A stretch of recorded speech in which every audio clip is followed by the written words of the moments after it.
G'day taxpayers.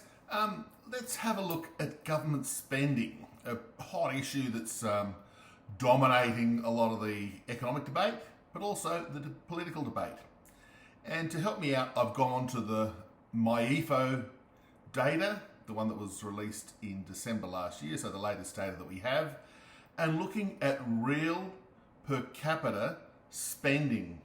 Okay, real per capita spending. So in real terms, so adjusted for inflation, per capita, adjusted for population, what have various governments spent over time?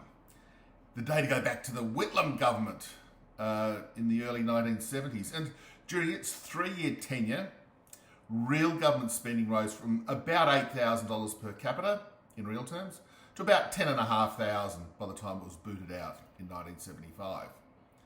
Under the Fraser government, it went from $10,500 to about $13,000. So again, it rose relatively strongly by about 20-25% in that 7-year period.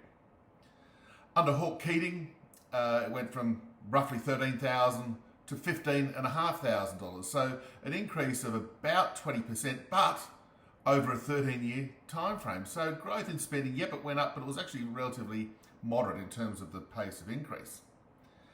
Under the Howard government, 11 years, it went from about that $15,500 per capita to $20,000.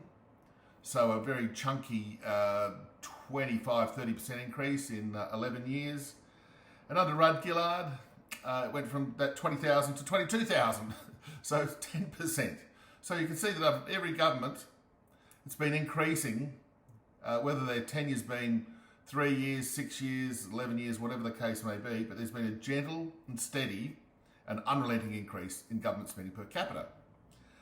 Okay, let's have a look at Morrison, Abbott, Turnbull, that 9-year period, where per capita spending in real terms went from $22,000 a year to $27,000.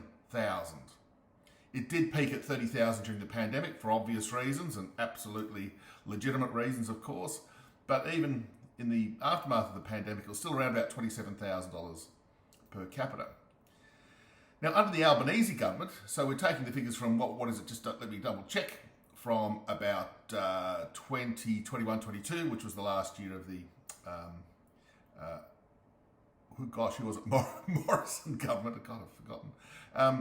To the forward estimates out to 2028-29, so that 7-year period, the per capita spending in real terms gone from $27,000 to $27,000. It really doesn't change in real per capita terms over the 7 years. And if those numbers turn out to be correct, and of course there's a bit of water to fly under the bridge until we get the confirmation of those numbers, that real per capita spending under the Albanese government is one of the slowest, the most restrained levels of spending that we've seen in, 55 years. Just a curious number. I recommend having a look at the MYEFO documents. I think it's table, what is it? It's on page 335, Appendix E, Table E11. So a lot of information in those tables, but in real per capita spending, every government that we've had since the early 70s has had an increase, somewhat large increases in some instances, but under the current government, after inheriting per capita spending at about $27,000 per capita, the numbers in 2028-29 about 27,000. Remarkable, isn't it? Thanks.